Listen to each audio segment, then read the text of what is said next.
Saudações em Cristo Jesus, eu desejo que você esteja bem. Oro pela sua vida para que a graça e a paz de Cristo seja abundante em seu coração. Novamente estamos aqui com a Palavra de Deus, no Tempo com a Palavra, estudando e meditando nesse tempo devocional no livro de Ruth, capítulo 3. E agora nós vamos para o versículo 12 a seguir. No áudio anterior, que é a primeira parte desta mensagem, esta é a segunda, falávamos a respeito de elementos vitais para unir propósitos e trouxe algumas observações importantes de Ruth, como por exemplo a obediência, a diligência, a paciência, o pedido e a postura. Elementos que, se a gente parar, observar, analisar em nossas vidas e tentar colocá-los em prática, vamos de encontro aos propósitos de Deus. E Ele trará as pessoas certas para que sejam a outra parte desse projeto divino. Hoje quero estar falando com você então sobre Boaz. Quando encontramos esses elementos vitais na vida de Ruth, vamos encontrar também na vida de Boaz. E começando aqui pela disposição e disponibilidade de Boaz. São duas palavras muito importantes.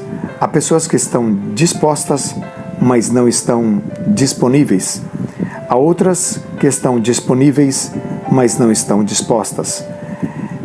E quando nós encontramos pessoas dispostas e disponíveis, então podemos ver o propósito de Deus se cumprindo. Vamos ler Ruth capítulo 3, verso 12 e verso 13. Ora, é muito verdade que eu sou resgatador, mas ainda outro resgatador há mais chegado do que eu. Fica-te aqui esta noite, e será que pela manhã, se ele te quiser resgatar, bem está, que te resgate. Porém, se não lhe apraz resgatar-te, eu o farei. Tão certo como vive o Senhor, deita-te aqui até amanhã. 2 versículos, o 12 e o 13, falando a respeito de Boaz, da disposição dele quando ele escuta Ruth dizendo: coloca sobre mim a tua capa, seja o meu resgatador.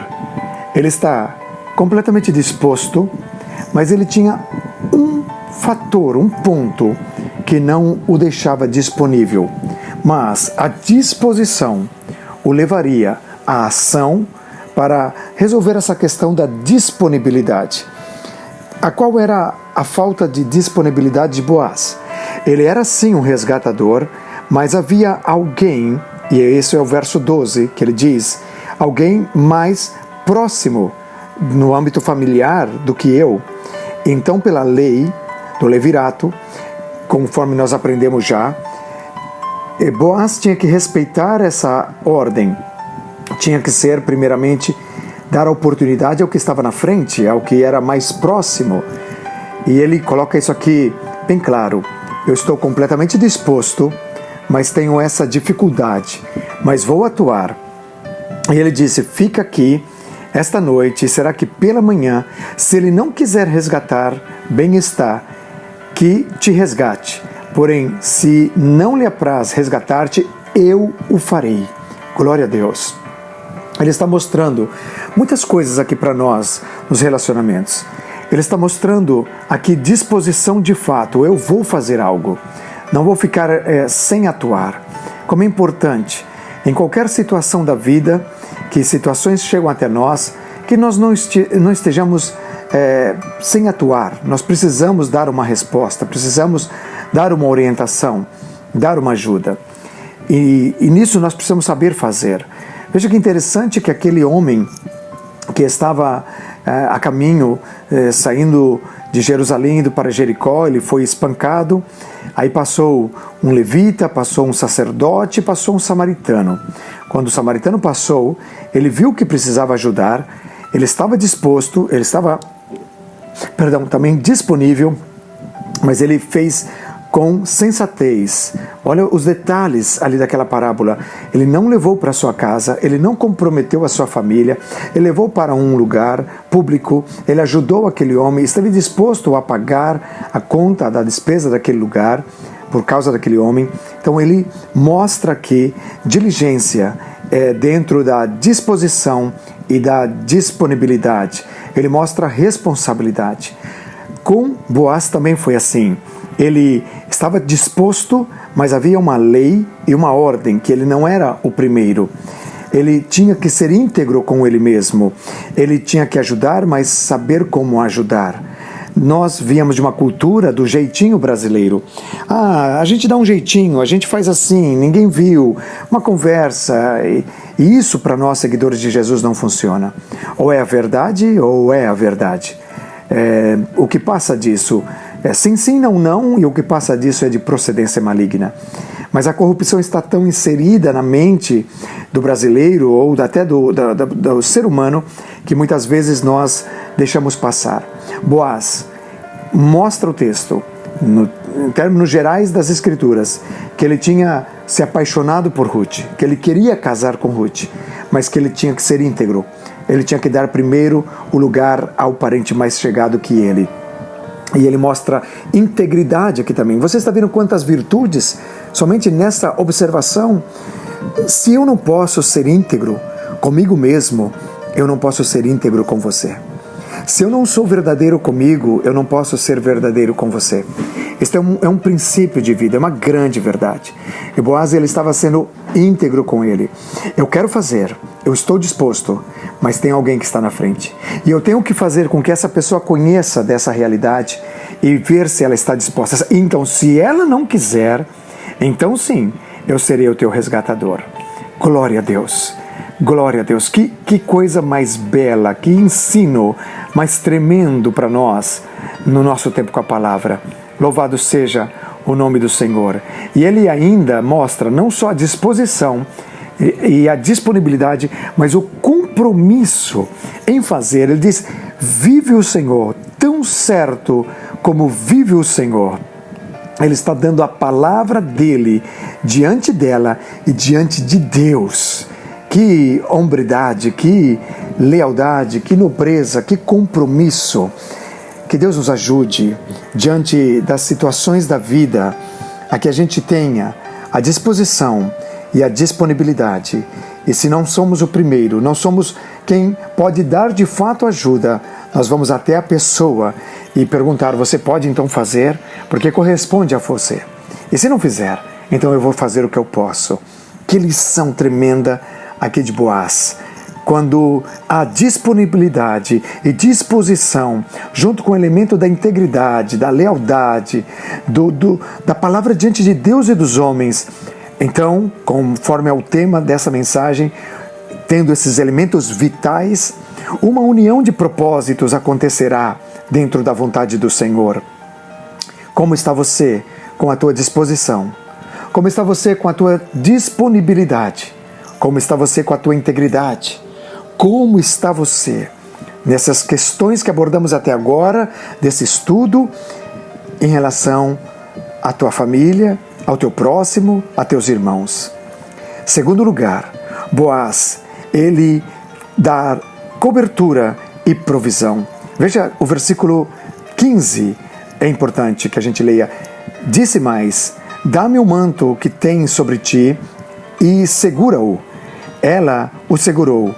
Ele o encheu com 6 medidas de cevada e lhe opôs às costas. Então entrou ela na cidade. Verso 15 e 16. Que maravilha!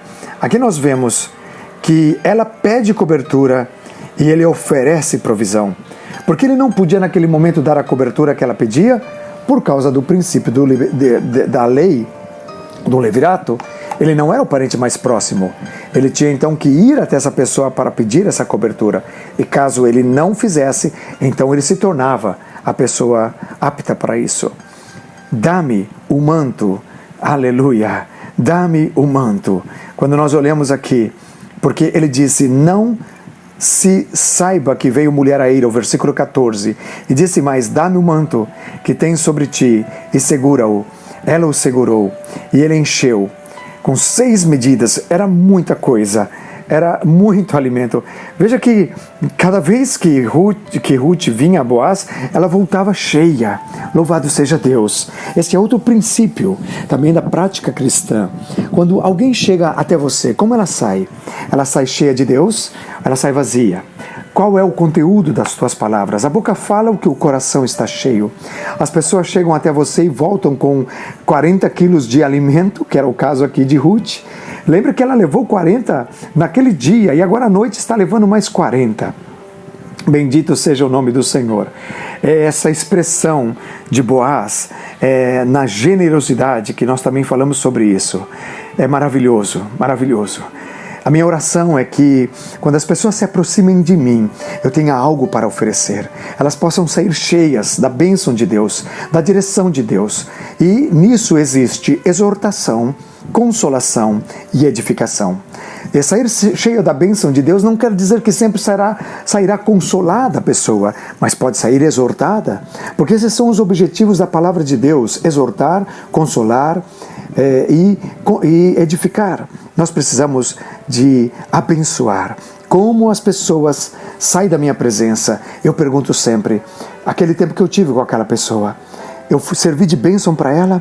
Faça essa reflexão você mesmo agora. Como você está despedindo as pessoas? Você está oferecendo cobertura? Você está oferecendo provisão? Ele representa Jesus, é uma figura de Cristo. E nós podemos aprender que em Cristo Ele nos cobre e Ele nos provê. Se você anda em Cristo, você vai receber isso. Mas também nos nossos relacionamentos interpessoais. O Senhor nos ensina a cobrir ao nosso irmão, a dar cobertura uns aos outros, proteção e provisão. Lembra-se de caso de Noé quando desceu da arca? Que triste aquela história. Quando Noé desce da arca, quando ele planta a vinha, e ele então faz algo errado com a bênção. Olha só, que lição, aí tem muito para se falar. Em um momento eu poderei abordar aquele assunto, eu já fiz isso em outras vezes. Quando nós não sabemos lidar com a bênção, ele sai da arca, planta a vinha e não soube lidar com a bênção. Quantas pessoas se perdem no propósito porque elas não souberam lidar com a bênção. Ah, mas eu tinha, Deus me deu, por que tudo isso acabou? O que aconteceu? Muitos casos é que a pessoa não soube lidar com a bênção. E quando Noé se embriaga, vem um irmão, um dos filhos, e vê a nudez de seu pai, e ele sai então para falar aos irmãos. Ele expôs a nudez de seu pai, ele não ofereceu cobertura, e ele volta com os irmãos, mas os irmãos, eles vêm de costas. Oh, que tremendo. Eles vêm e cobrem o pai. Eles dão cobertura mesmo para a vergonha do pai. Isso não quer dizer que estou dizendo que a Bíblia apoia que se encubra pecado. Não estou falando isso. Mas algo que podemos aprender, que nós, quando estamos em nossas fraquezas, alguém se aproxima com respeito, com apoio, não vai nos condenar, não vai nos acusar, não vai nos apedrejar, mas vai oferecer cobertura. Eu quero te ajudar, quero te tirar desse estado que você está. Você aceita? O que você está agora vivendo? Uma situação que oferece cobertura ou que precisa de cobertura? Quantas decepções nas igrejas, com líderes, com pessoas que foi procurar um apoio e não recebeu cobertura. No princípio de Deus, do reino, da vida em Jesus, Ele nos oferece cobertura e provisão. E nós também fomos chamados para isso. Boaz ofereceu isso também. E esses são outros elementos vitais, aleluia, para que de fato então nós possamos entender que para cumprir propósitos, esses elementos também são vitais, cobertura e provisão. Vamos para o versículo 16. Ali nós vamos encontrar também um empenho de Boaz em resolver a situação. Isso está ligado com a disponibilidade, com a disposição que eu mencionei. Então, outra palavra-chave: empenho, perseverança, resiliência, persistência, paciência. Não vou desistir. Fazer como aquela mulher de Lucas 18. Vou todos os dias bater na porta. Você não foi feito para desistir. As provas não foram feitas para parar você, mas para desafiar você a superá-las. Aqui diz, do versículo 16 a 18, chegando à casa de sua sogra, esta lhe disse: como se te passaram as coisas? Filha minha, ela lhe contou tudo quanto aquele homem lhe fizera. E disse ainda: estas 6 medidas de cevada ele nos deu e me disse: não voltes para tua sogra sem nada. Veja, ela tinha acabado de trazer também muitos litros de alimento e agora está trazendo mais. Que bênção! Aleluia! Quando você está no propósito de Deus, assim acontece. Que vem a luta, que vem escassez no propósito de Deus, também. Mas Deus cuida dos seus, mesmo no tempo das vacas magras, mesmo no tempo do deserto. Eu fui jovem e agora sou velho, mas nunca vi um justo mendigando pão, disse o salmista, e é verdade. Verso 18. Então lhe disse Noemi: espera, minha filha, até que saibas em que darão as coisas, porque aquele homem não descansará enquanto não se resolver este caso ainda hoje. Glória a Deus. Aqui está um homem que mostra uma virtude tremenda de empenho, de perseverança. Você tinha sonhos e parou de sonhar? Não faça isso. Hoje mesmo estava conversando com a minha família, com a minha esposa, sobre a experiência daquela menina do Nepal, que já contei várias vezes, da Rocha, que tinha um sonho em ter uma família.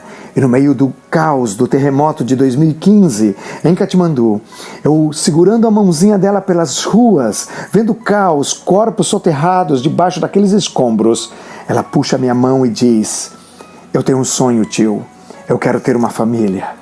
Hoje, Rocha tem uma família. O empenho em não desistir do sonho, nem mesmo que um terremoto venha, nem mesmo que uma tempestade venha, poderá te tirar do propósito de sonhar. Não deixe de sonhar, não deixe de dedicar e de se empenhar em resolver as questões de Deus na sua vida. Jesus, Ele não desiste de você. Não desista, portanto, dele. Louvado seja o bendito nome de nosso Senhor Jesus Cristo. E aqui eu quero estar concluindo com este pensamento, olhando este caso tão belo, tão precioso. Elementos vitais para unir propósitos. Vimos aqui alguns elementos de Boaz: disposição, disponibilidade, cobertura, provisão, empenho. Vimos aqui também de Ruth: obediência, diligência, paciência, pedido, postura. Aleluia! Você fez a sua lista? Tome um papel, escute essa mensagem novamente e medite outra vez nela, porque aqui há verdades, pérolas de Deus, que se você levar a sério essa palavra, se você for empenhado em ouvir e entender o que o Espírito Santo quer falar ao teu coração, você vai começar a viver os propósitos de Deus e encontrar as peças que Deus quer unir a você, pessoas, corações com a mesma visão, para cumprir a vontade de Deus em sua vida. Eu quero orar por você. Pai bendito, obrigado por tua palavra. Obrigado, Jesus, porque o teu Espírito Santo fala conosco. E nessa palavra prática, de aplicação para nós, eu volto a lembrar dos elementos vitais que Ruth teve: a obediência, a diligência, o pedido, a postura. Senhor, e também agora de Boaz, a disposição, a disponibilidade, a cobertura, a provisão, o empenho. Deus, e há tantas outras verdades inseridas nas sagradas letras. Eu quero te pedir agora, para essa pessoa que ouviu essa palavra: Espírito Santo, usa essa palavra para trazer uma revolução, debaixo do poder, da unção, do quebrantamento, da revelação do que o Senhor tem para ela. Que ela possa entender que no propósito divino há esses elementos e que o teu nome possa ser glorificado. É a minha oração. E eu oro, Senhor, pedindo que este tempo com a palavra siga sendo de bênção e para a glória do Teu nome. Quero simplesmente ser, Senhor amado, um canal de bênção para a vida dos meus irmãos e irmãs. Senhor, usa esse tempo com a palavra para abençoar os corações. Em nome de Jesus. Elementos vitais para unir propósitos. Se essa palavra foi de bênção para o seu coração, compartilha com outros. Que Deus te abençoe e até o nosso próximo tempo com a palavra.